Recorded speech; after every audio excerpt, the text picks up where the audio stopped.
Bueno, mi nombre es Inés Lugones, me llaman, mi apodo es Miki. Digo mi apodo porque es el conocido por todos y es lo que me nombran mis amigos especialmente. Nací en Santiago del Estero, en la capital, pero mi primera infancia la pasé en el campo, en un lugar, primero en un paraje muy chiquitito donde trabajaba mi padre, con la explotación de maderas, que se llama Quilumpa, y luego pasé a mis 8 años a un pueblito más grande que se llama Tintina, que es en el norte, en el Chaco santiagueño. Ahí terminé la mitad de mi secundario y después, a mis 15 años, me fui a la capital, a Santiago del Estero, a terminar mi secundario. ¿En qué fecha naciste? Nací el 9 de marzo de 1953. ¿Y cómo estaba conformada tu familia? Mi familia estaba conformada por mi padre, mi madre y 2 hermanos. Yo soy la más chica, mis hermanos y mis padres. Mi hermano falleció ya y mi padre y mi madre también. Y mi hermana mayor vive. ¿El nombre de tus padres y tus hermanos? Mi padre se llamaba Gerardo Lugones, mi madre Tomasa Argañarás, mi hermana Nilda y mi hermano Víctor Gerardo, y le decían Coqui. Falleció hace pocos años. Esa era mi familia chica, digamos, mi núcleo. Después tengo una familia ampliada, inmensa, porque vengo de familia bien criolla de Santiago del Estero, entonces tengo muchas familias digamos, sobre todo en el norte de Santiago del Estero. ¿Y cómo fue tu infancia?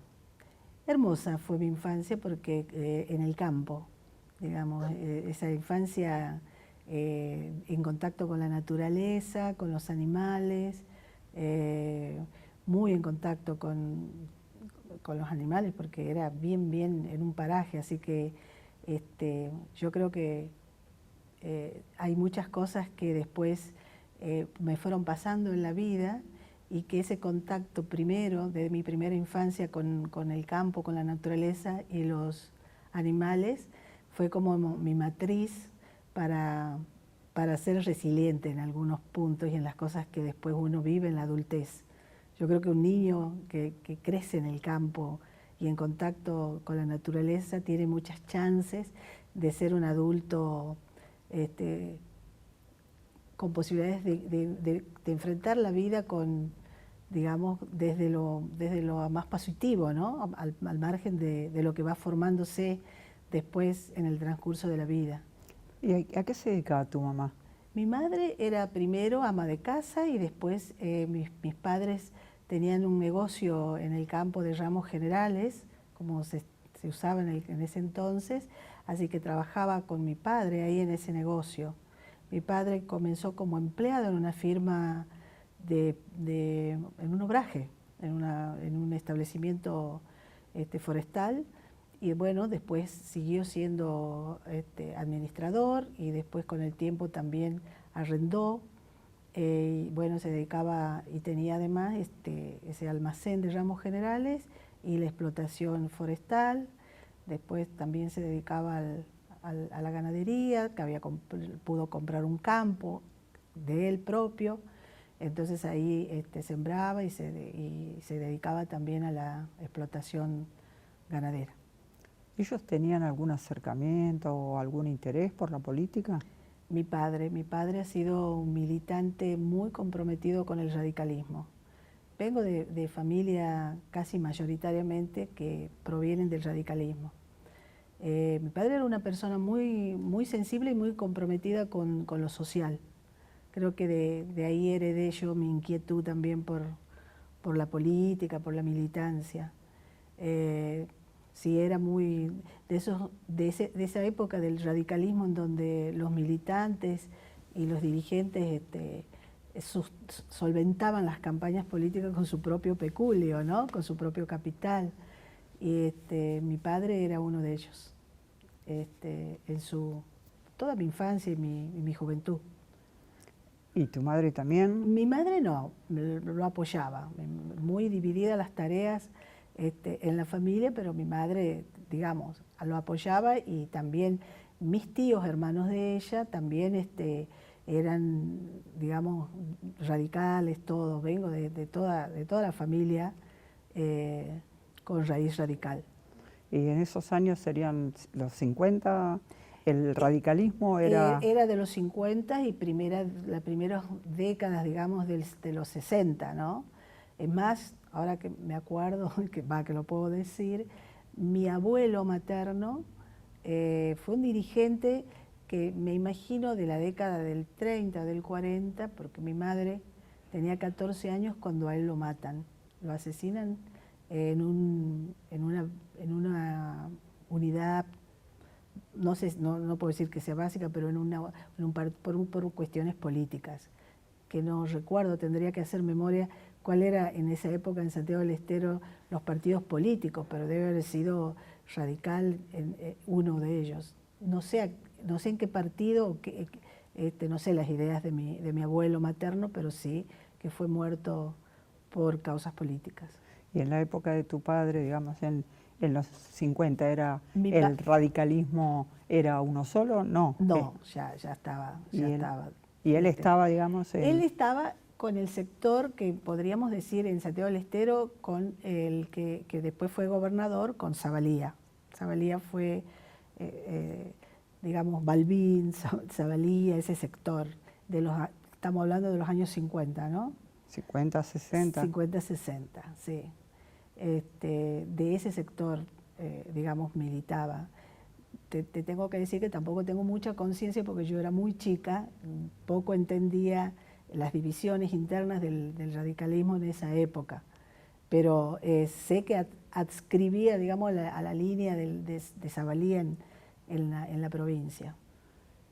¿Y tu adolescencia transcurrió en el mismo lugar? En el mismo lugar, ya en el pueblo donde te dije que hice mi secundaria, como bien, normal, contenta, en un pueblo donde con mucha actividad dentro del colegio, ¿viste? Secundario, que era un colegio parroquial, que era el único colegio de la época, y con mucha actividad conectada así al colegio, actividades de carácter social, deportivo, actividades que programaba el colegio, y me gustaba mucho. O sea, era una infancia muy activa, una adolescencia. En los pueblos, cuando el colegio interviene activamente en la vida de los jóvenes, nuclea mucho, y eso era lo que tenía ese colegio. ¿Y vos tenías alguna militancia o participación? En esa época no, era muy chica y tenía 13, 14, 15 años, y lo que nos gustaba era la actividad más que nada recreativa, ¿no? De la que nos planteaba y nos ofrecía la escuela, el colegio. Mi militancia viene cuando yo termino el secundario, ingreso a la facultad, ingreso a la Universidad Católica, que era la única que había en ese entonces en Santiago del Estero, y me decido por estudiar abogacía, y ahí viene mi primer contacto con lo político, ya viviendo en Santiago del Estero. ¿En la ciudad? En la ciudad, porque yo termino mi secundario en la capital, en Santiago del Estero, ingreso a la Facultad de Derecho, y es ahí donde yo comienzo en el año, te diría, en los 70, 71, por ahí. Y mi primer contacto político es con todas las cuestiones que teníamos los estudiantes en la época, ¿viste? Y habida cuenta que era una universidad privada y católica. Entonces, fue como una cuestión muy notable, si se quiere, pero la época lo ameritaba. Comenzamos con inquietudes para formar un centro de estudiante, y ese centro de estudiante inédito por primera vez, y a partir de ahí conformamos una agrupación estudiantil de izquierda, y también empezó digamos, a militar dentro de la universidad otros sectores políticos, como la Juventud Peronista o la Juventud del Partido Comunista. Entonces se daba como el ejercicio de la política y de las ideas muy fuertemente, ¿no? Y bueno, yo militaba en una agrupación que se llamaba Agrupación de Lucha Estudiantil y que, bueno, competimos en el centro de estudiantes y ganamos las elecciones. Eso fue como muy bueno, porque fue un empuje. Y en una época que no sé si paralela, que ya estaba digamos, conformado y las elecciones, empiezan las reivindicaciones propias que teníamos ahí de calidad educativa, pero también por la creación de la Universidad Nacional de Santiago del Estero.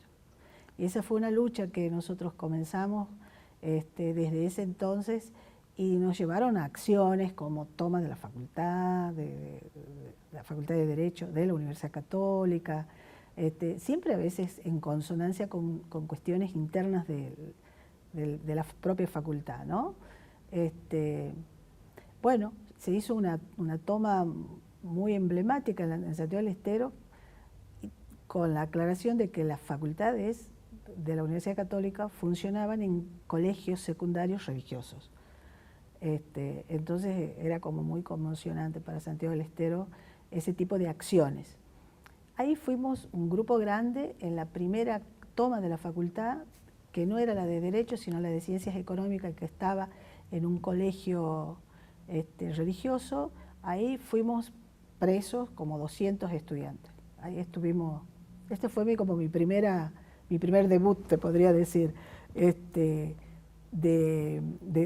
digamos, de mi militancia con esas características. ¿Cómo era el contexto en la provincia en esa época? ¿El contexto y era político? El gobierno militar ya, estaba la primera dictadura, ya como al final, estamos hablando de los 72, por ahí, el final de la dictadura de la NUCE sería. ¿Y en la provincia? Un gobierno militar, Jensen era el gobernador, que era un civil, pero que era del gobierno de facto.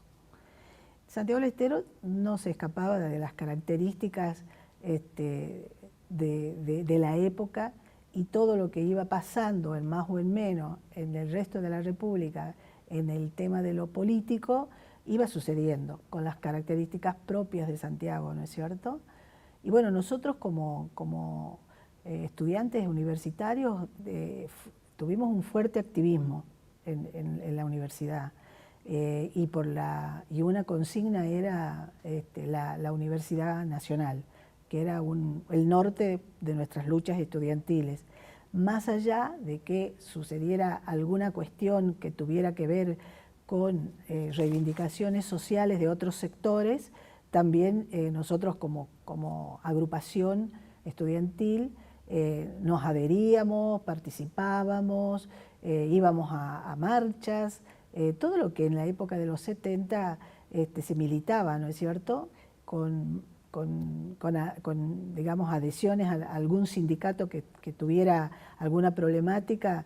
Era muy activa la participación en esa época de los estudiantes con los obreros, ¿no?, porque estamos hablando de los primeros años de los 70 también, después ya del cordobazo, del tucumanazo, toda esa época. Marcaron hitos en mi militancia ese tipo de cosas. Y después, bueno, todo lo épico y lo admirable que pasaba con todos los procesos latinoamericanos, ¿no? La figura del Che, que influyó para todos nosotros en esa época en forma muy decisiva, y de comprometernos con mucha pasión a nuestra militancia. Eso nos llevó después a lo que nos llevó, digamos, ya en la década del 70 y digamos, con el golpe de Estado. En el periodo previo del golpe de Estado, en Santiago del Estero ya había una situación complicada a nivel político. Estaba gobernando Arturo Juárez, un político de extracción peronista muy conservadora, y que, bueno, a los sectores progresistas y de izquierda ya había una persecución importante, y a los sectores de izquierda, como era el espacio donde yo militaba, aún más. Mi compañero, que es el padre de mis hijos, Era un dirigente estudiantil y político, digamos, destacado en el sentido que era como la cabeza visible de un sector de los estudiantes. Bueno, fue varias veces preso, que fue Lanuse en un acto y nosotros obviamente repudiamos la visita de Lanuse y nos reprimieron y llevaron a unos cuantos presos y entre ellos estaba mi compañero. ¿Qué nombre es tu compañero? Oscar Bader, Coli le dicen, es como más conocido por Coli. Bueno, y bueno, esos hechos se iban ya sucediendo te diría, en los mediados del 73, en el 74 ya empezó a hacerse como mucho más sistemática la persecución a los sectores estudiantiles, y en eso nosotros caíamos también, porque yo me caso en el 74 y mi compañero era corresponsal del diario El Mundo en esa época, que era un diario de izquierda, y bueno, era como todo el año 74 ya sufríamos muy, así te diría, una vez al mes allanamientos en nuestra casa y en la oficinita que estaba ahí mismo del diario. Cuestión que yo todo el año 74, que es cuando me embarazo, y a fines de diciembre nace nuestra hija, nuestra primera hija, fue casi en semifuga, te diría, porque vivíamos, también fuimos amenazados por la AAA, con una lista de digamos, de futuros ejecutados o amenazados, y ahí figuraba mi marido, mi compañero, y bueno, era como, ya era evidente en esa época en Santiago del Estero y en ese gobierno, o sea, toda una etapa ya previa al 76, en Santiago se producía ese estado ya de persecución. Todo ese periodo, ustedes, la militancia fue mientras hicieron la carrera. Mientras estudiábamos. ¿Y tu esposo también También en la misma? Estudiante de sociología y yo de Derecho, que quedaba en el mismo, digamos, el primer año es común, porque es la parte cultural, y luego ya se dividía, pero en el mismo edificio, digamos, en la misma universidad. Y en algún momento, además de la militancia en la universidad y en la agrupación, ¿tenían vinculación con otras organizaciones políticas? Vinculación de carácter de trabajo, de discusiones, coordinar. de debates. Como sí, nosotros siempre estábamos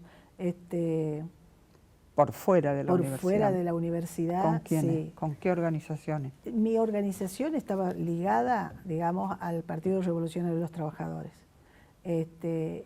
Digamos, nosotros estábamos en esa agrupación que era semilegal.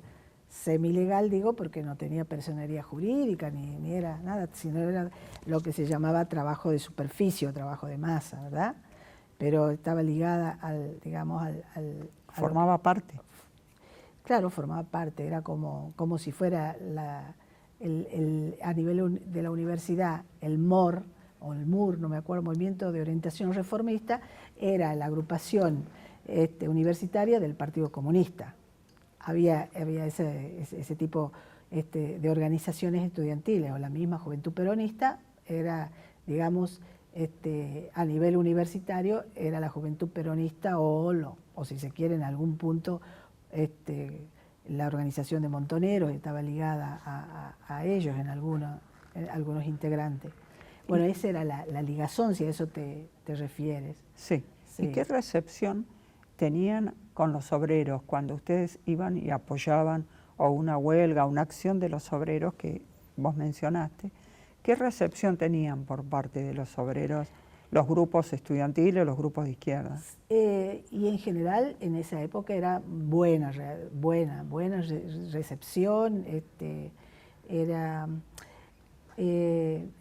una época de mucha efervescencia y de mucho compromiso y digamos, por parte de todos los sectores que tenían siempre por reclamar, ¿no?, las condiciones de vida o porque planteaban una alternativa política.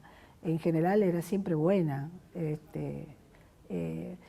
con lo cual a veces hasta se hacían manifestaciones comunes, ¿no es cierto?, con algunos hechos puntuales. Eso era como una nota común en general en la Argentina de esa época. A lo mejor en Santiago del Estero no se podía dimensionar tanto por las características socioeconómicas de la provincia, que el correlato en las provincias más industrializadas se podía ver o palpar con mayor claridad esa actividad que hacía obreros y estudiantes, ¿no? ¿Cómo era la característica socioeconómica en Santiago del Estero? Y bueno, primero una provincia chica que no tiene un desarrollo industrial, por lo cual digamos, hay un sector que se dedica a la agricultura y otra a la ganadería, más en el campo, y en otros sectores, como el Chaco santiagueño, a la explotación forestal, a la famosa película El Quebracho, ¿no?, de esa época, o de La Forestal, viene digamos, de esa zona, ¿no es cierto? Y al no haber un desarrollo industrial, el tipo digamos, de trabajadores tenía otras características, ¿no? Y como otras provincias, digamos, el Estado, digamos, muy desarrollado, tomando, digamos, empleo, mucha gente trabajando para el Estado. Entonces no había digamos, una provincia que tuviera, y por eso también no había un desarrollo político clasista, vamos a decir, y vamos a analizar desde esa perspectiva de la provincia. Pero bueno, también tenía la influencia de la época, de los 70, ¿no? Retomando lo personal, comentabas que ahí vos tenés tu primera hija, o sea, ustedes... Mi primera hija, sí. Claro, ustedes van a convivir con tu compañero. Sí, nos casamos en marzo del 74, y ahí es donde te contaba que habíamos alquilado un pequeño departamento donde además funcionaba la corresponsalía del diario El Mundo, y nosotros también teníamos un pequeño kiosco para poder sustentarnos, porque ya estudiábamos hasta ahí y ya teníamos que trabajar en algo para sostenernos. Bueno, ese era nuestro sustento y la ayuda de los padres. Yo tenía 21 años y mi compañero tenía 22 cuando nos casábamos, y esas eran nuestras edades. Y bueno, a finales del 74, como para seguir la historia personal, se produce en Santiago del Estero como una especie de inexplicable pero redada, racia o algo así, a los estudiantes. Van a mi casa, mi hija tenía 20 días, creo, y estaba yo con una cuñada mía que era mucho más chica, y me detienen a mí, y obviamente también lo estaban buscando a mi compañero, que no estaba en ese momento. Junto con mi detención lo detienen a un grupo grande de compañeros, todos compañeros casi todos de la misma organización. Y realmente nos tuvieron un día, te diría. El famoso Musazar, que es un represor que está con varias condenas a prisión perpetua en Santiago del Estero, y inexplicablemente nos largan. ¿A dónde lo llevaron? ¿Cómo? A un lugar que me parece que era la policía, no me acuerdo cómo se llamaba, pero en las afueras de Santiago, donde estaba la policía de los caballos, no me acuerdo cómo es la caballería, puede ser. Sí, era un lugar grande, en un salón como este, donde nos tenían a todos contra la pared, y nos tuvieron ahí. No tengo explicación para decirte por qué también nos largaron. A mí lo único que me recuerdo y me queda muy patente es saliendo, Musazar se dirige a mí y me pregunta por mi compañero, mandándole a decir de que se tenía que presentar él también para ir a la policía, ¿no? Obviamente que no se presentó, pero de eso me acuerdo. Eso fue en diciembre del año 74, primeros días de diciembre, porque mi hija había nacido el 2 y tendría 10 días, 15 días. Eso me lo recuerdo así. ¿Te llevaron con la bebé? No, me permitieron que le entregue a la bebé a mi cuñada, que tiene 10 años menos, o sea, yo tenía 21, era una adolescente. Y mi cuñada se la llevó a la bebé a la casa de mis suegros. Ahí yo tuve un impacto muy fuerte en mi subjetividad y tuve como una visión de que iban a venir, que eso no era, que ahí no terminaba, que la cosa iba a venir mal. Incluso cuando me pongo a pensar por qué, no tengo una explicación racional ni política, pero presentí de que iban a ser, que se avecinaba para nosotros por lo menos algo peor, que nos teníamos que ir.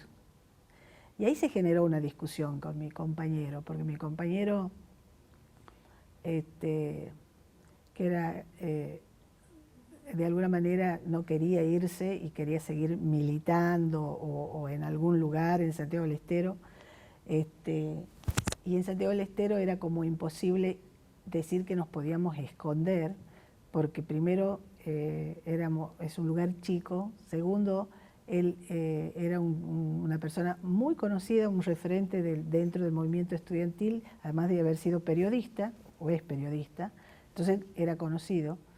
No era una solución como nos habían propuesto, que cambiáramos de barrio, con lo cual para mí esa solución me generó mucha inseguridad y me llevó a tomar la decisión de que nos teníamos que ir de Santiago.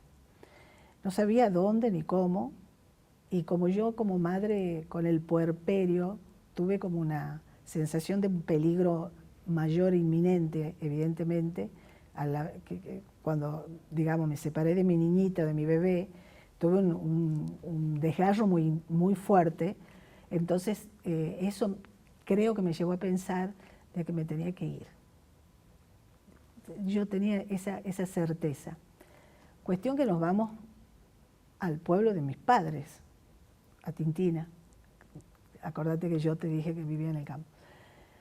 Bueno, estábamos ahí bastante intranquilos igual, porque era el campo, 180 kilómetros, tampoco era, me parecía a mí pero por lo menos salir de ese lugar que para mí constituía un peligro inminente. Llega enero del 75 y empiezan a caer nuestros compañeros, todos nuestros compañeros. Y yo era como una cosa que me daba ya mucho temor. Y en eso allana la policía el campo de mis padres, que no estaba en el pueblo, sino en un lugar a 60 kilómetros del pueblo. Allanan el campo con la idea de que, con la excusa, la idea, la presunción de que por ahí pasaba la compañía de monte, de los cerros tucumanos, o que no se sabe por qué, pero la allanan. Eso nos lleva a tomar otra decisión.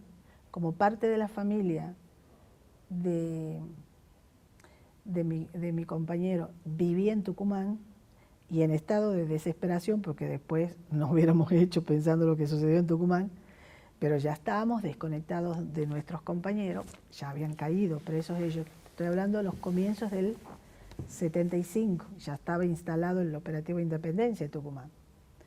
Nos venimos y con la ayuda y la protección de nuestra familia nos empezamos a organizar, pero ya sin conectarnos con los compañeros nuestros, porque como te digo ya estaban presos.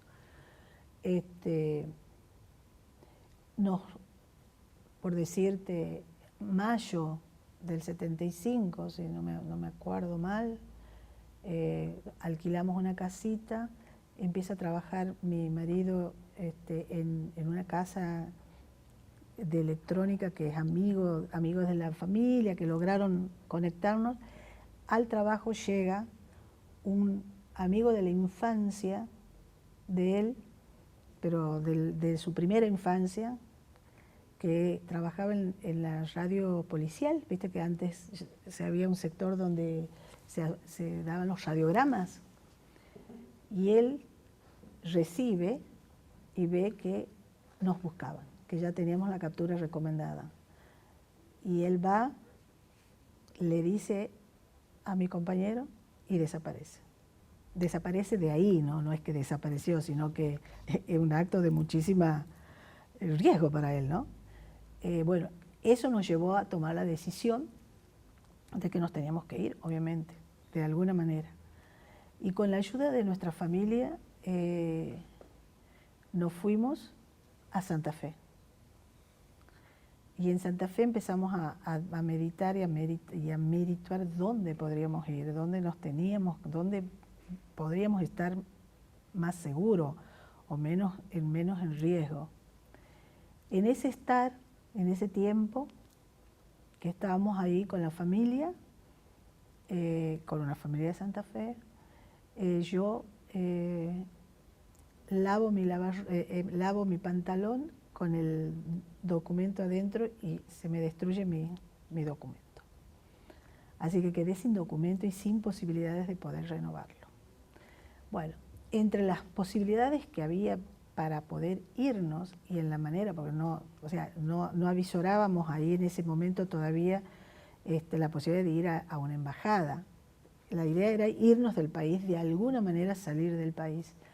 Entonces evaluamos que Paraguay podía ser una opción por las características de Paraguay, que si bien estaba Stroessner de hacía 30 años, era un país que estaba aquietado y muy callado, y como para poder, porque estaba ya en Uruguay y en Bolivia, estaban los militares y ya era muy peligroso hasta pasar, y en Uruguay también, Chile menos, ya estaba Pinochet. Entonces, bueno, hacemos esa evaluación de que podríamos pasar a Paraguay sin grandes riesgos o corriendo los riesgos, pero por ahí con éxito.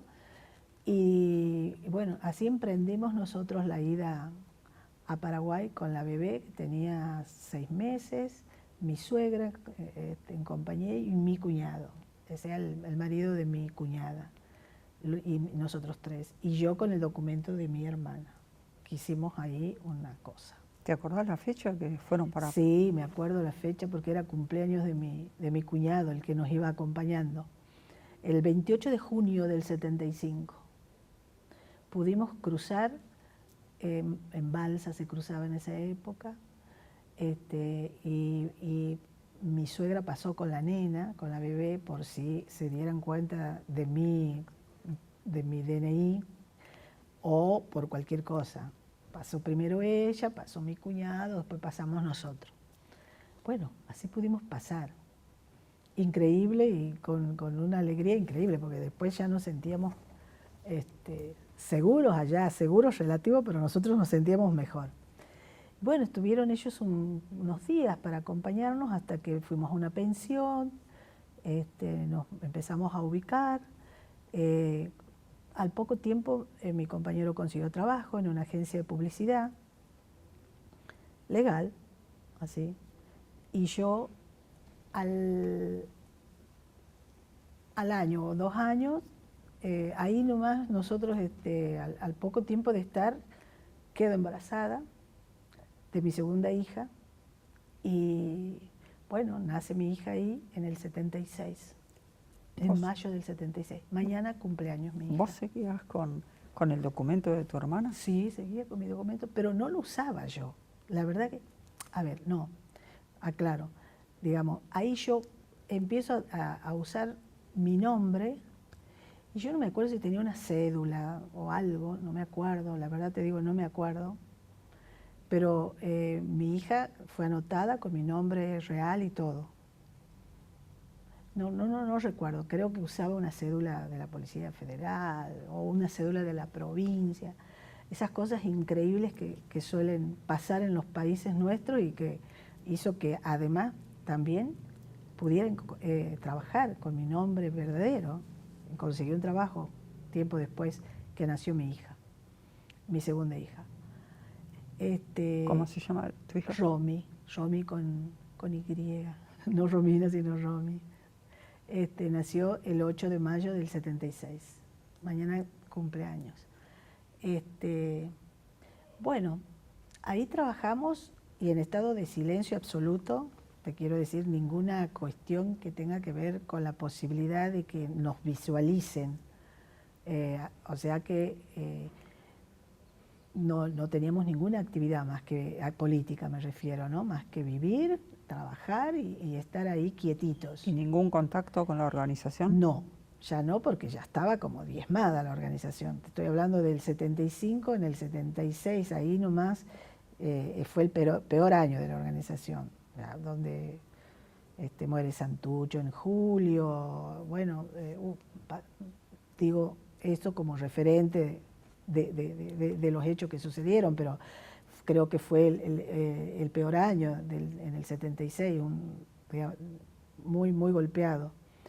Nosotros ahí nos encontramos con otros compañeros santiagueños, que los conocíamos obviamente de Santiago y que eran también militantes del peronismo, que estaban también en situación similar a la nuestra, así que con ellos vivimos juntos en un primer tiempo, después ellos alquilaron y trabajaron, mi compañero trabajó con él en el mismo trabajo, trabajaron juntos, ella trabajó conmigo en el negocio donde nosotros trabajábamos, así que teníamos una vida muy familiar con estos compañeros. Bueno, vino el Mundial y previo al Mundial, la familia, te digo, en el intercambio nos visitaba siempre y habían hecho correr la versión de que nosotros estábamos en Australia, porque mi compañero tiene parientes en Australia, entonces no teníamos problema. Pero llega el Mundial y empiezan a buscar todos los cabos sueltos que había de gente que ellos tenían como marcada o como que tenían la captura recomendada. Y bueno, ahí, previo al Mundial, nos encuentran, nos van a buscar. Y bueno, a mí me detienen, después lo detienen a mi compañero y la policía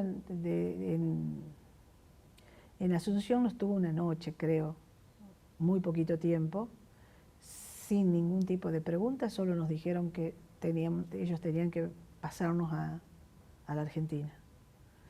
Yo en ese entonces trabajaba en una casa de electrodomésticos y el dueño, aún no sabiendo, estos son actos de la condición humana, que siempre quiero destacarla porque en verdad ellos sin saber absolutamente nada, ni el dueño ni mis compañeros, solamente que entró la policía, preguntaron por mí, no sé qué le dijeron, ellos se volvieron, la policía volvió, se fue del lugar, y yo ya no, porque como mi esposo, mi marido, no estaba en Asunción, estaba en el interior por trabajo, yo me quedé una noche en el negocio como por protección con la compañía de mis compañeros. Nunca me preguntaron por qué, solamente me ayudaron. Ese acto en Paraguay y de gente que era gente digamos, que no tenía ningún compromiso político ni nada, sino solo de una gran solidaridad, a mí me dejó como muy, muy marcada ese recuerdo que tengo de esa protección que en ese momento todos ellos la tuvieron conmigo. Mis hijitas esa noche pasaron con estos amigos nuestros que te digo que de Santiago que también estaban. Ahí después, bueno, viene la detención de mi compañero y nos pasan a... No tengo registro claro de cómo nos pasaron. no lo puedo reconstruir en la memoria, pero sí que llegamos a Clorinda, a la prefectura, al día siguiente, y ahí estuvimos unos días. Y 1 o 2 días, y en esto no coincidimos con mi compañero de cuántos días estuvimos en la prefectura. Ahí nos registraron el ingreso. Y lo hago notar porque ese fue una pista que pudieron tener a la familia de que verdaderamente nosotros nos habían llevado y nos habían ingresado a la Argentina. Porque cuando la familia se entera de que nos habían detenido y nuestros amigos le dicen que no sabían ellos a dónde nos habían llevado, la familia va y empieza la búsqueda y logran que en la prefectura le dijeran que ahí habíamos estado, que esa fue la señal de que nosotros nos tenían ahí ya en la Argentina. De ahí de la prefectura nos llevaron al Regimiento 19 de Formosa. Ahí estuvimos como 2 o 3 días y ahí es donde comienza el primer interrogatorio. Obviamente el interrogatorio de qué organización pertenecíamos y bueno, esa es la típica de los interrogatorios policiales. Luego, hasta ahí no nos habían tocado, simplemente nos habían hecho un simulacro de fusilamiento. Que en verdad yo no tenía, como estábamos vendados ya, esto te lo aclaro, no tomé conciencia de que era eso. ¿Viste? Cuando esa situación límite, uno por ahí no tomé conciencia. Bueno, estuvimos ahí 2 días, 3 días, bien no recuerdo, pero nos sacan del regimiento y nos sacan ya en los baúles de un auto, ya vendados y esposados, y nos traen a Resistencia. Estamos en Resistencia en un lugar que después, reconstruyendo la historia ya en los años, digamos, los años posteriores, y charlando con compañeros del Chaco, era la jefatura, creo que era un lugar, un centro clandestino donde iban de detención. De ahí nos sacan, también ya en un baúl de un auto, vendados y esposados, a un lugar en el campo donde había una laguna o una represa o un algo, y ahí es donde nosotros sufrimos las torturas.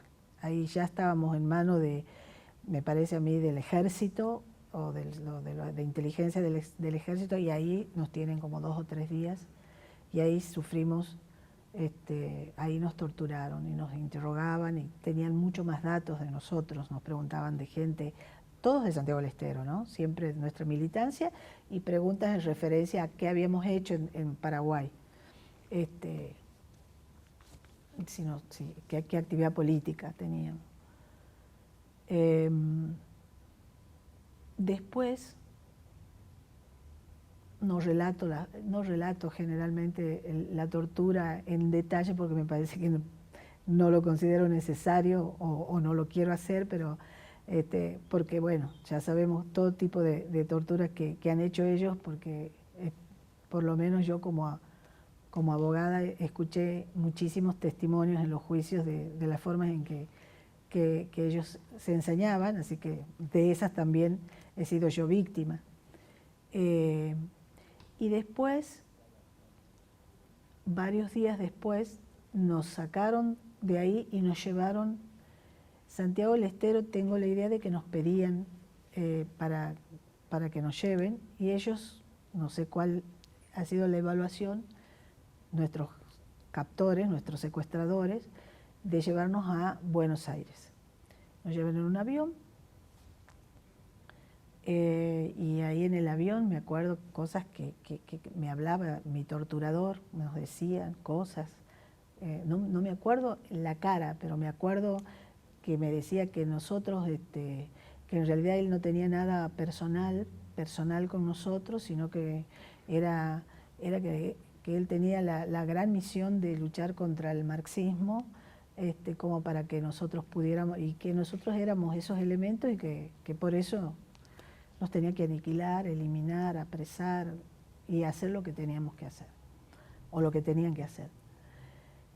En Buenos Aires nos bajan en un lugar siempre vendados, siempre atados, con lo cual yo no puedo distinguir, pero es en las afueras, y nos llevan a un chupadero, que es en las afueras también de Santiago, de Buenos Aires, en un chupadero. Nos tienen ahí en calidad como de depósito, porque nos han tenido, creo que 5 días.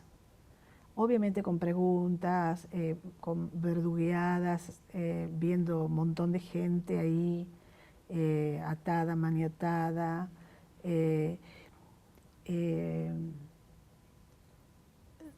No me acuerdo cuál de los, no tengo el nombre, pero creo que uno de los que, digamos, después fue descubierto, puede ser el banco o alguno de esos, en las afueras de Buenos Aires. Bueno, eso fue terrorífico. O sea, a nosotros en ese momento estábamos a lo mejor a la espera de una decisión que ellos estaban esperando qué hacer con nosotros, pero fue terrorífico por lo que era, ¿no es cierto? Era si se puede describir el infierno, ese era el infierno. Y ahí también nos tuvieron todo el tiempo maniatados y atados y vendados.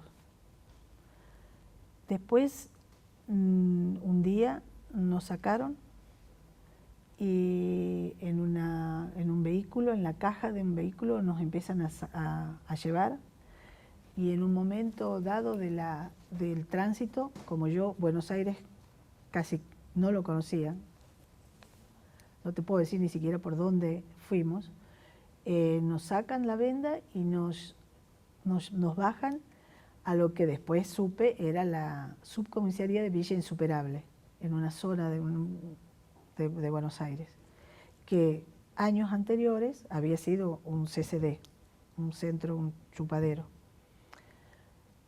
Ahí estuvimos todo el mes de junio del 78, todo el mundial. Y solo estábamos como en calidad de depósito, de guardados, porque la policía nunca nos preguntó, y vino una vez un policía y nos dijo: ustedes están a cargo del 601 del ejército. Si el ejército les trae comida, comen. Si ustedes no les traen, nosotros no tenemos obligación de proveerles nada. Entonces, y una vez vino un militar todo vestido de combate y nos dijo que nosotros estábamos ahí en calidad de rehén, junto con otros, ¿no? Porque después cayeron más presos. Que si había algún atentado o cualquier evento que alterara el desarrollo del mundial, nosotros, como otros que ellos tenían de rehén, íbamos a morir. Que eso era clarito. Entonces, que nosotros íbamos a estar ahí hasta que pase el mundial. Si el mundial pasaba sin problema, bueno, que teníamos chance de vida. Bueno, ahí pasaban días que no nos traían comida, o sea que tuvimos ahí, creo que adelgacé 20 kilos, ya no teníamos ese miedo terrorífico que era estar en esos lugares de extrema vulnerabilidad como habíamos pasado, entonces teníamos hambre, ¿no? Porque ya pasaban los días y estuvimos como más tranquilos, porque bueno, mientras no pasara nada, nosotros seguíamos con vida. Pasó el mundial y a los 2 días vino un oficial, alguien del ejército, no sé, y le dio las instrucciones al subcomisario de ahí de que podíamos avisarle a la familia de que estábamos ahí. Así que bueno, como había otras personas, ya también habían caído una parejita de ahí de la provincia de Buenos Aires, que estábamos juntos en una misma celda, y después habían caído como 15 militantes del PCR. Entonces, a través nosotros de esa parejita que también estaba en iguales condiciones que nosotros, ¿no? O sea, totalmente clandestinos, o sea, sin saber, secuestrados, desaparecidos. A través de ellos que logran comunicarse con la familia, nosotros logramos que la familia se entere. Hasta ahí, desde nuestra detención del 25 de abril hasta el 1, 2 o 3 de julio, estuvimos desaparecidos y nuestra familia no sabía de nuestro paradero. Así que ahí fue como nos semi-legalizaron, porque todavía estábamos ahí, ya la familia nos pudo ver, nos fue a visitar mi suegra, y bueno, permanecimos hasta finales de diciembre en ese lugar, Una juntos. pregunta, ¿la familia pudo visitarlos en un centro clandestino de detención? Que ya no lo era. Por eso te digo, yo te había hecho la aclaración que hasta el año anterior, al 78, al 76, 77, ese lugar era un centro clandestino. Lo usaban como una especie de chupadero, ¿viste? Ahí ya, hasta ahí ya era, cuando nosotros estuvimos, era como una subcomisaría donde caían presos, contraventores, escuchábamos las torturas y todo lo demás, pero ya era a los comunes, había comunes. O sea, ya tenía Una comisaría. Una subcomisaría común, con todo lo que eso implica también, ¿no es cierto? Bueno, ahí estamos semilegales, porque todavía no estábamos ni siquiera a disposición de la justicia, no la habían notificado, nosotros no recibimos ninguna notificación, hasta finales del 78, cuando a mi compañero lo trasladan ahí a La Plata, a la U9, y a mí a Devoto. Ahí es donde ya estamos legalizados, a disposición del juez, y permanecimos presos durante 3 años, y en ese interín, y en el medio de nuestra presitud, la familia de mi compañero, que él es de origen alemán, mi suegro era de origen alemán, hace todos los trámites para la ciudadanía alemana y empieza a intervenir el consulado para poder sacarnos del país. Y en el medio nosotros ya una vez o 2 veces nos visita el juez federal de la provincia de Santiago del Estero, nos dicta una condena de la mínima de asociación ilícita, 3 años, y bueno, cuando cumplimos los 3 años de la condena, el consulado alemán empieza a hacer las gestiones para sacarnos, junto con otros hijos de alemanes o descendientes de alemanes que ya tenían la ciudadanía. Así es como nosotros el 1 de julio del 81 salimos con opción a Alemania. Decía de que en julio de 1981 salimos con opción a Alemania. O sea, nuestras hijas, un poco retomo la historia y vuelvo a la detención, a nuestro secuestro en Paraguay. Nuestras hijas habían quedado con estos amigos nuestros y la familia inmediatamente empezaron a hacer las gestiones para poder sacarlas de Paraguay para traerlas a Argentina. Es así que hacen con trámites. No nos olvidemos que mi hija mayor es argentina y mi segunda hija es paraguaya. Entonces tuvieron que hacer trámites ahí diversos para poder sacarlas. El hecho es que la traen y mis hijas vivieron los 3 años que estuvimos presos con mi cuñada, la hermana de mi compañero, y vinieron a vivir en Tucumán. O sea que ellos los 3 años que estuvimos presos estuvieron acá, en Tucumán, viviendo con su tía y sus 2 primos, que, digamos, la cuidaron todo lo mejor que pudieron y más. Y bueno, fueron muy cuidadas por toda la familia y ellos la llevaban a que nosotros la viéramos cada 45 días, porque a los presos del interior, digamos, de las provincias, teníamos visita cada 45 días, así que siempre que cada 45 días la llevaban y nos visitaban a mi compañero y a mí.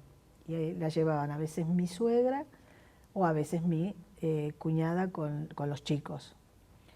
Bueno, el relato de cómo la veíamos primero la veíamos a través de un locutorio, porque en Devoto había un locutorio, o sea que no podíamos tener las visitas de contacto, lo mismo que era, no sé si en La Plata, pero creo que mi compañero estuvo un tiempo en Caseros, así que creo que también era a través del vidrio, hasta que después de la visita de la Cruz Roja, de la OEA, en el año 79, donde digamos, se flexibiliza un poco y ahí comienzan las primeras visitas de contacto. Que la primera visita de contacto hizo historia en todas las presas porque fueron 15 minutos.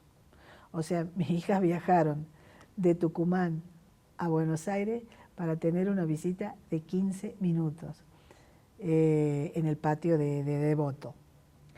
Bueno, son momentos muy conmocionantes para todas nosotras. Fue muy, muy fuerte ese primer contacto con nuestras niñas, nuestros hijos.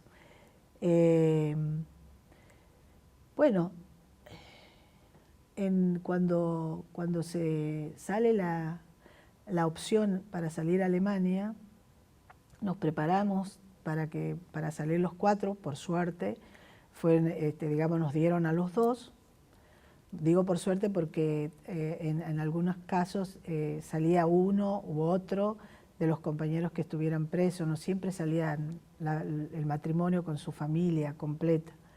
En nuestro caso salimos los 2 y bueno, nos fuimos a Alemania y llegamos el 1 de julio, creo, de 1981, Alemania. Allí vivimos hasta finales del 84. Después de las elecciones que gana Alfonsín, regresamos en diciembre del 84. ¿Y cómo fue la inserción tanto social como laboral en Alemania? Yo te diría, siempre conversando con las compañeras, con cómo se procesa la libertad después de todo lo pasado, ¿no? Para mí Alemania fue el lugar donde se pudo reconstruir, yo pude reconstruir la familia, el reencuentro, y fui deconstruyendo el miedo. Yo creo que no es lo mismo salir en libertad vigilada, como muchas compañeras lo hicieron, que tuvieron que pasar por situaciones de igual peligro y también de ese sentirse en soledad y vulnerable. En esa época Alemania había en los grupos, un sector de la sociedad, en los grupos alternativos de izquierda, nosotros nos recibió Amnesty, tuvimos como mucha buena acogida y también parte de la familia de mi compañero, una parte de ellos son judíos y habían sufrido también la persecución.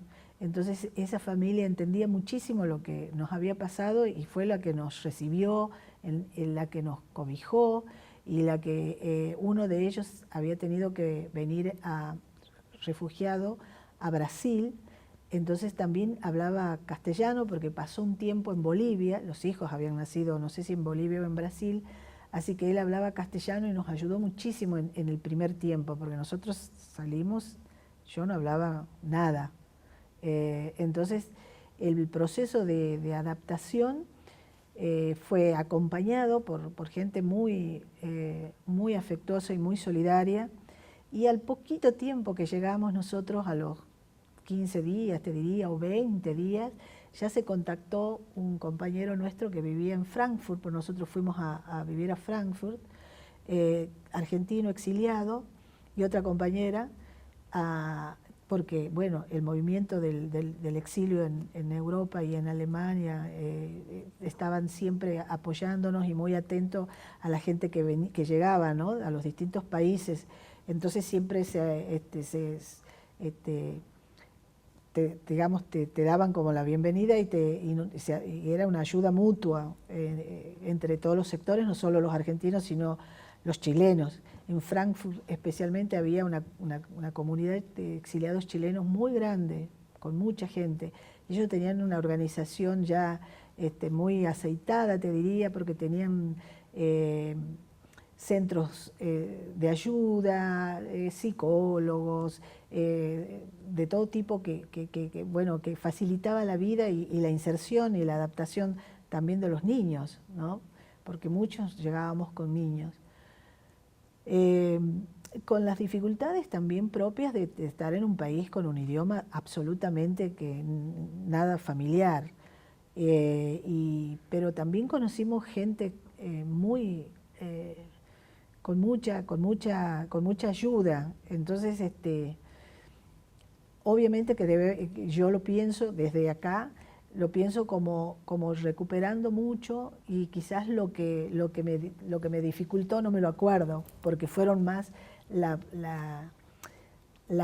digamos, la construcción y el encuentro familiar que tuvimos y acompañados, tanto que nosotros seguimos siendo muy hermanados con los compañeros del exilio de Alemania. Es un sector de los compañeros que todavía somos como familia, que ahora viven ellos acá también y que siempre nos juntamos. Incluso con los compañeros de Chile, ¿no?, tenemos amigos y que seguimos frecuentándonos. Ese bagaje de gente muy solidaria y que ha transitado por el mundo con las mismas con las mismas inquietudes y como nosotros, como los argentinos que fuimos perseguidos. Así que yo tengo ese recuerdo, y mis hijas se insertaron al comienzo y de entrada fueron a un colegio común, a una escuela común con los niñitos alemanes, y bueno, con la idea de que, al decir de ellos, tenían que ir y que ahí iban a ir aprendiendo el alemán. La familia de mi compañero, al primer día que ellas fueron al colegio, le explicaron a las maestras cuál era la situación nuestra y cuál era la situación de las chicas, y que, bueno, pidiéndoles que la ayuden en el proceso de aprender el idioma, a la par que tenían que hacer los deberes y aprender todo lo que se aprende en primer grado, porque mi hija, la segunda, entró al jardín de infante, y la mayor entró directo a primer grado. Así que tuvo un grupito de niñas que era gente muy solidaria, los padres, así que ellas venían a casa a conversar.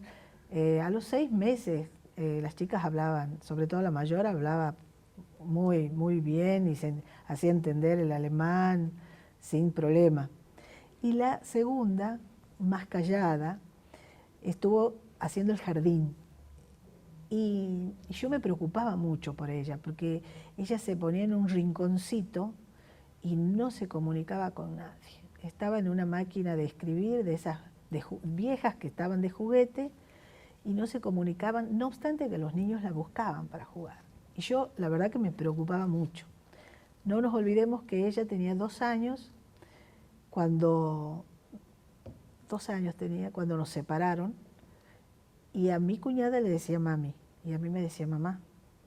Entonces, cuando ella tuvo como 2 veces el desarraigo afectivo materno, así que lloraba, ella la extrañaba mucho a mi cuñada. La mayor también, pero la mayor nunca le dijo mami a la tía, siempre fueron la tía y el tío, y siempre estaba muy presente nuestra ausencia. Y bueno, nosotros nos preocupábamos mucho por la segunda, porque la veíamos muy calladita. Y tenía una de las maestras, que todas eran alemanas, pero había una maestra de origen portugués.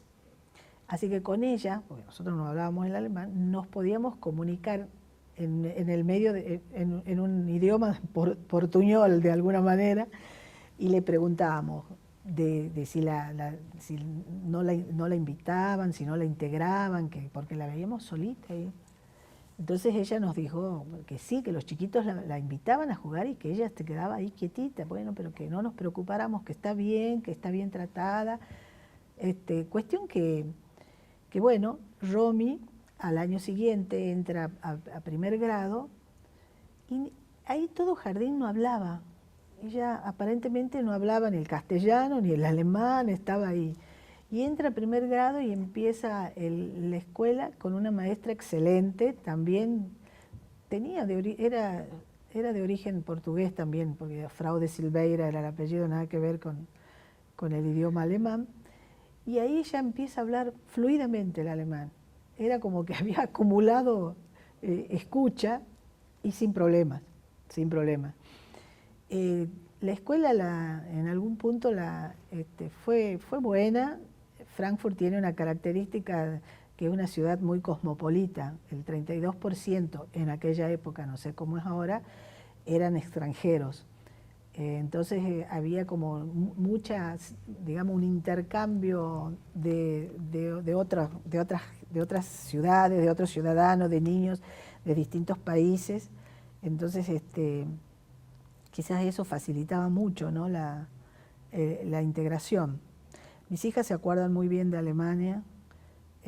Volvió mi hija, la segunda volvió ahora 4, 5 o 6 años, no recuerdo bien, a Alemania. Yo no volví, ninguno de nosotros volvió más, pero ella pudo y bueno, recorrió el camino, recorrió el lugar donde vivíamos, recorrió la escuela, con mucho cariño.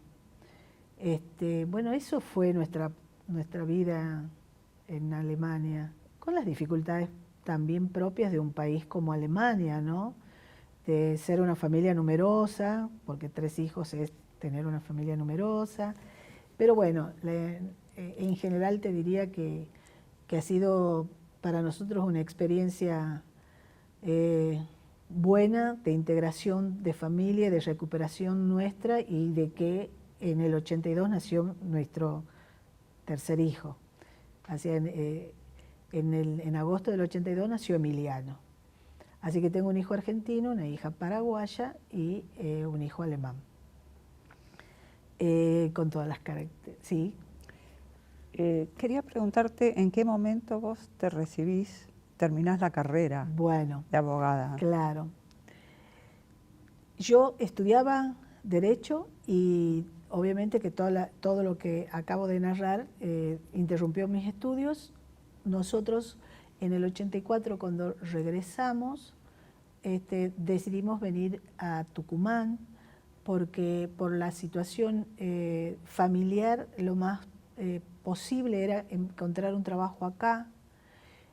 Tanto es así que, bueno, mi compañero empieza a trabajar con mi cuñado, con su hermano, en el primer tiempo, y yo empiezo a hacer el intento de poder recuperar el estudio, que era mi meta.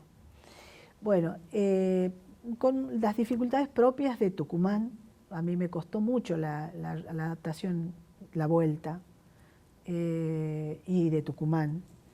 No hace muchos años que sentí que Tucumán también era parte de mi lugar. Yo retomo con más decisión, digamos, la carrera, porque iba cursando con muchas dificultades porque tenía 3 hijos y porque tenía que atenderlos y porque la vida nos llevaba de aquí para allá.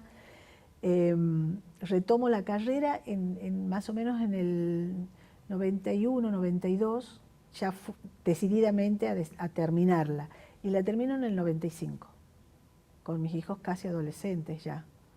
Bueno, y a partir de ahí empiezo a trabajar como abogada. En el periodo que ustedes estuvieron detenidos, desaparecidos, ¿la familia de ustedes hizo denuncias? hizo denuncias, hizo habeas corpus. ¿Y en qué organismo presentaban las denuncias? Mira, la verdad que no recuerdo, pero sí hizo un habeas corpus en la provincia y en la justicia federal. Eso hicieron, sí. Y cuando se forma la comisión, la CONADEP, ¿declaran algunos de ustedes? No, nosotros no declaramos. ¿Qué pensaban acerca de la comisión esta? Mirá, yo te diría que en esa época, por esto que te dije, que fue como muy difícil nuestra primera época en Tucumán, estábamos muy abocados te diría, a esta tercera etapa de reconstrucción familiar. Nosotros volvimos mucho con hijos adolescentes y tuvimos que adaptarnos a... Mis hijas habían hecho los 4 primeros años en Alemania, estudiando y aprendiendo a escribir primero en alemán, no sabían escribir en castellano. Toda en esa primera etapa de la vida, yo particularmente me dediqué mucho a los chicos, a mis 3 hijos, porque primero lo necesitaba, segundo, era una época muy hostil en Tucumán. No te olvides que ahí nomás empezó el bucismo ya en el periodo constitucional. Yo digo constitucional porque para mí no era democrático, que no es lo mismo,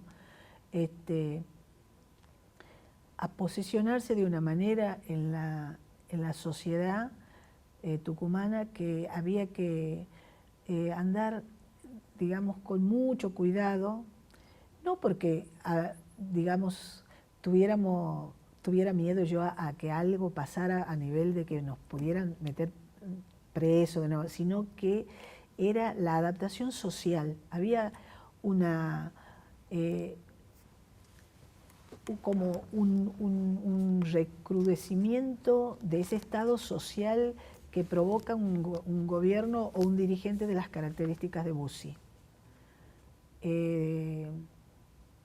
Yo me volví, me acordé y sentí esto que te digo y que te cuento, los primeros tiempos después que vino el macrismo, ¿no? Esa vuelta de un pensamiento fascista de la sociedad, porque hay un sector de la sociedad que es fascista, y de que durante todos estos años estuvo como agazapado, ¿no? Entonces, el estado social, cuando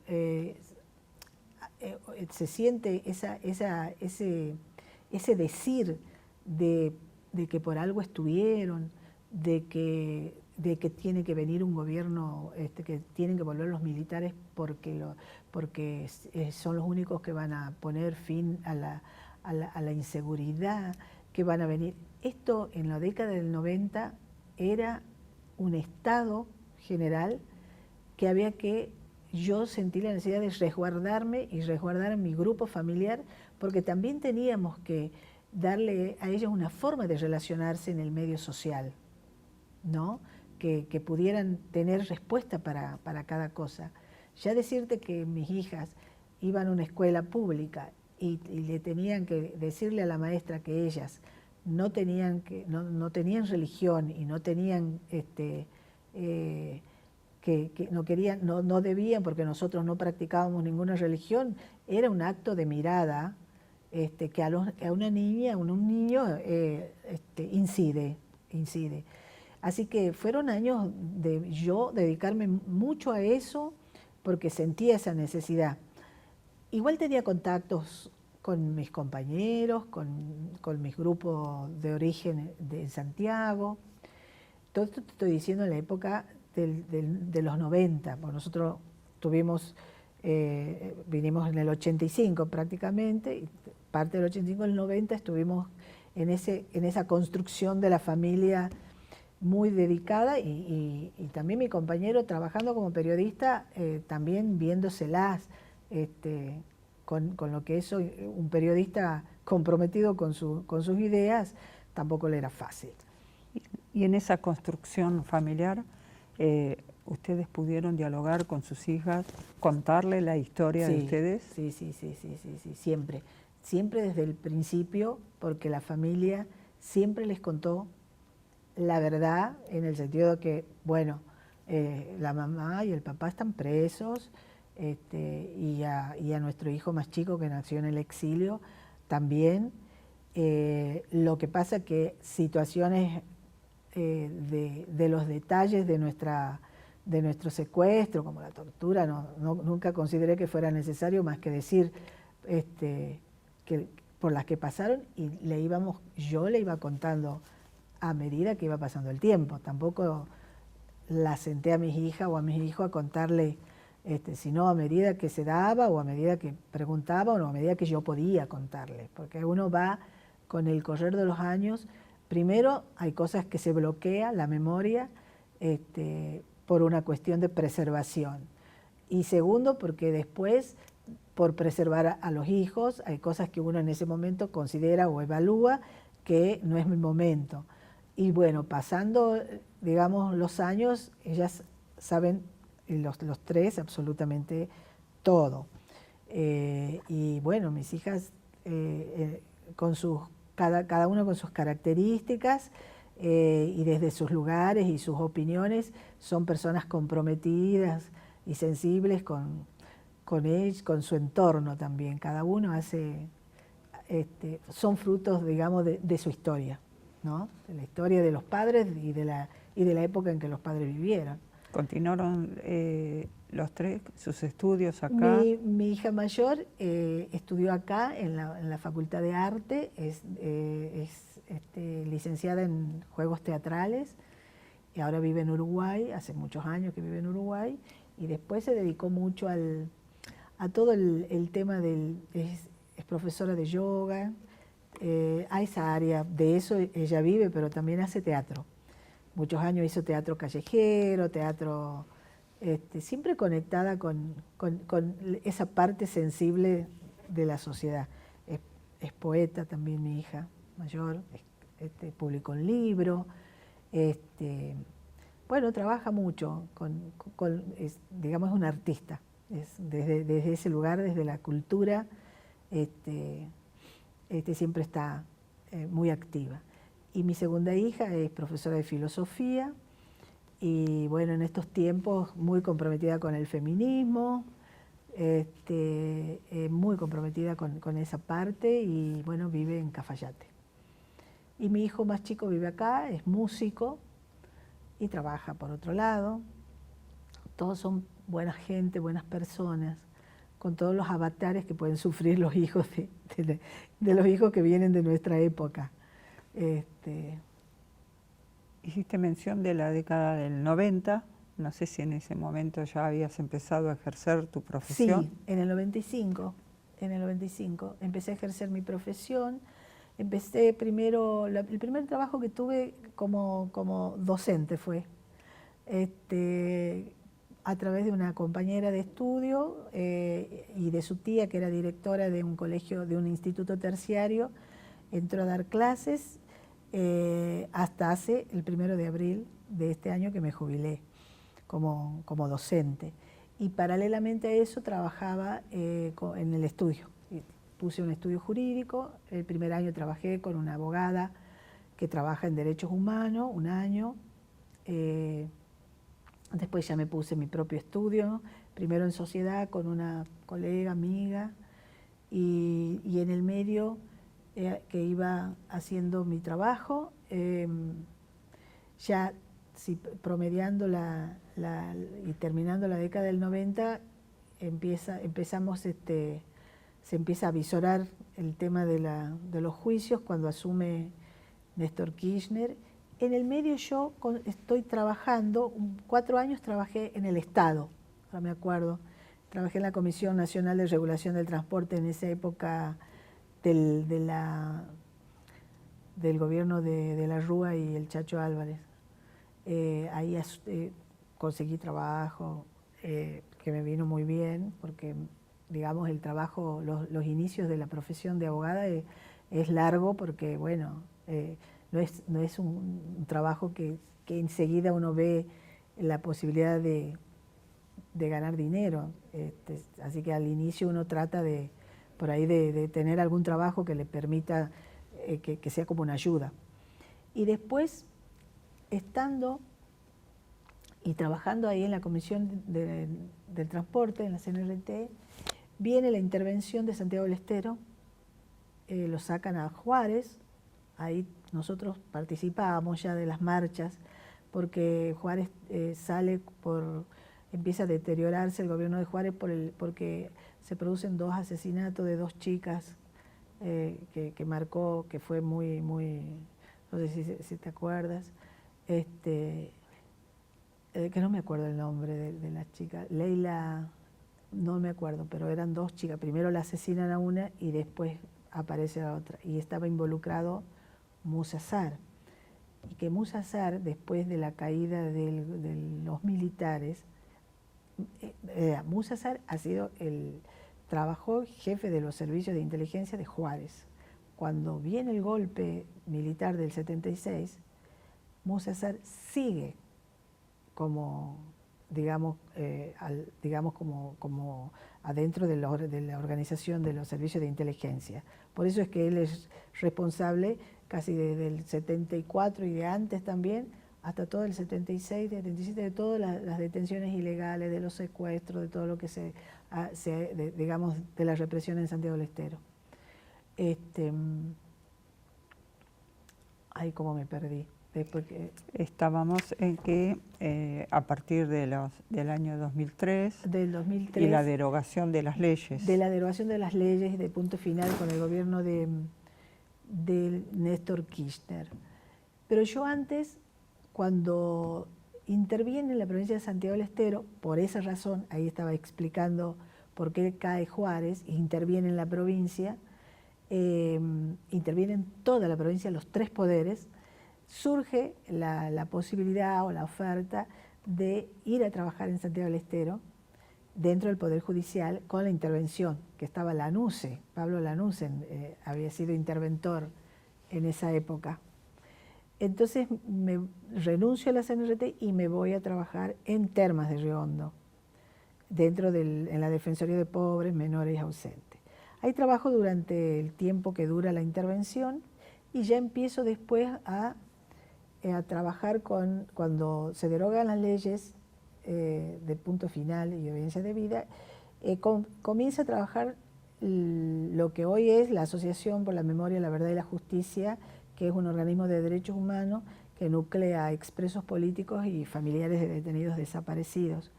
Y bueno, ahí me proponen los compañeros trabajar con ellos para participar como querellantes en los juicios de lesa humanidad en Santiago. Bueno, y empezamos a trabajar y yo me iba de acá, de Tucumán, todas las semanas, todos los viernes, a Santiago a trabajar con los compañeros porque se venía el primer juicio de lesa humanidad en Santiago, que es en el 2010, el juicio de Cecilio Kamenetsky, que es un estudiante de abogacía que tenía 18 años que lo asesina. Bueno, a partir de ahí empezamos a trabajar ya con los juicios.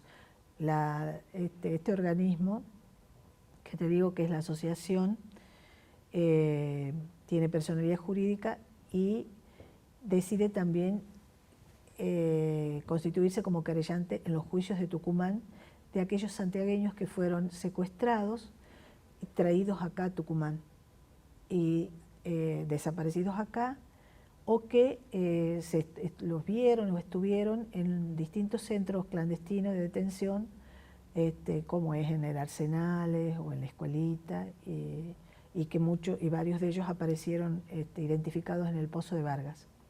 Así es como yo intervengo en el primer juicio de Santiago del Estero como querellante de la asociación, en el segundo, que es una mega causa, donde había muchas víctimas e imputados, y después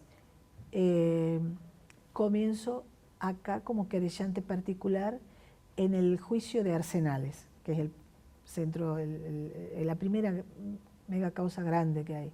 Como querellante particular ahí ya de una sobreviviente y de un desaparecido santiagueño que fue secuestrado y y estaba ahí en Arsenales. ¿Cuál es el nombre de ellos? Adolfo Méndez, y la sobreviviente se llama Margarita Laskowski. Ese fue el primer juicio que yo participé acá, largo juicio, con muchísimos imputados y había casi 50 imputados, entre 45 y 50, y víctimas alrededor de 200, si no me acuerdo mal. Después participé en el juicio de la cárcel de Villa Urquiza, también como querellante particular de la familia Kaufmann de Santa Fe, cuyo hijo Jorge Kaufmann desaparece acá, y la mamá de él es la Queca Kaufmann, que es una madre de Plaza de Mayo histórica de Santa Fe, que vino y declaró acá, que hoy Queca tiene 94 años. Si bien está en silla de ruedas, pero está lúcida y siempre muy activa. Después participé del juicio a un santiagueño, a Germán Cantos, que también desaparece, que es un conscripto que lo secuestran y lo sacan del regimiento de Santiago del Estero y lo traen para acá y desaparece en Arsenales. Ahí también fuimos querellantes en la causa de Germán.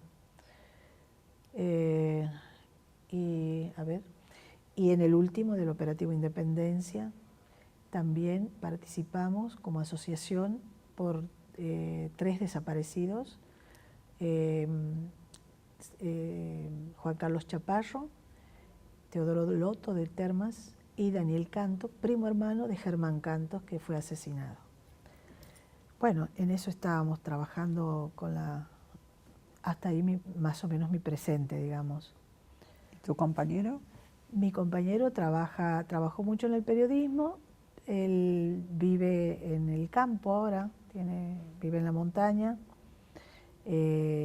escribe, él es un intelectual, su pasión es, digamos, el periodismo, trabajó muchos años de periodista hasta que después, bueno, decidió ya no hacerlo más y bueno, trabaja, apoya las actividades que considera que las tiene que apoyar.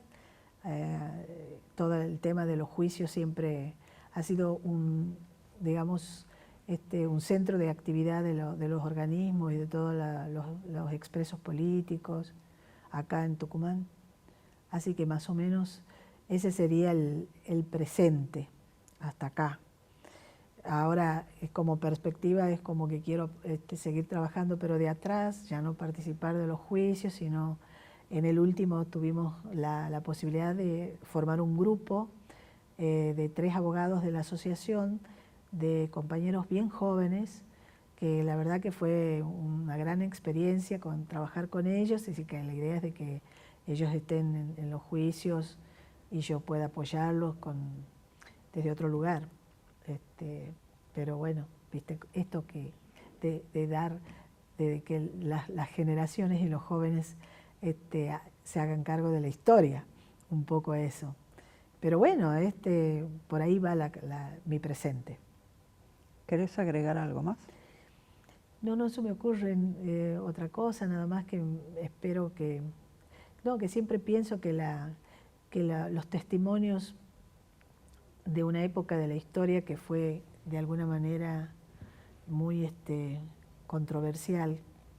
Yo pienso que la historia siempre es controversial, pero nuestra época, la década del 70, me parece importante reinscribirla o reescribirla desde aquellos que pasamos y dar nuestra mirada, que no es una mirada que quiera ser objetiva, pero sí una mirada lo más honesta desde aquello que nosotros pensábamos como sujetos activos de esa época y involucrados, ¿no?, con esa década, con la generación del 70. No sé cómo le dirá la historia, será la generación del 70 o la década del 70. Siempre pienso que fue un gran compromiso de nuestra generación y en lo particular mi militancia y mi formación ideológica, si bien no fue mucha en ese tiempo, porque fueron 3, 4 años, creo que no llegamos son esas cosas que suceden en la vida y que la constituyen a uno como persona, ¿no? Y que conforman su bagaje de cómo mira la vida y cómo resuelve uno la vida. Si yo tengo que decir, tengo que en algún punto agradecer el momento de que decidí, digamos, comprometerme con las ideas políticas. Yo creo que uno tiene que pasar por el mundo haciendo algo, no importa qué, pero algo que signifique una huella para la humanidad, aunque sea poco, o aunque sea lo que sea, pero creo que nosotros como grupo, como jóvenes de la época, no hemos pasado en vano. Eso no significa que hayamos hecho todo bien y que no hayamos cometido los errores. Estamos diciendo el compromiso de vida que tuvimos y la pasión que le pusimos a eso, que directamente, bueno, pusimos nuestras vidas y eso nos costó mucho, mucho, mucho. Pero bueno, yo creo que como sobreviviente también, yo hablo por mí, pero creo que aquellos que ya no están han muerto por eso, ¿viste? Por esa pasión de ponerle y ese amor a la humanidad, porque de última creo que si algo teníamos nosotros, el amor a la humanidad y de que esa humanidad viva de la mejor manera. Esto es lo que, para no darle ni un toque así político en el sentido de, sino filosófico si querés, éramos gente básicamente con mucho amor. Y eso es lo que nos ha llevado, aún con los errores, a hacer y a poner esa impronta en la historia de nuestro país. Eso. Gracias.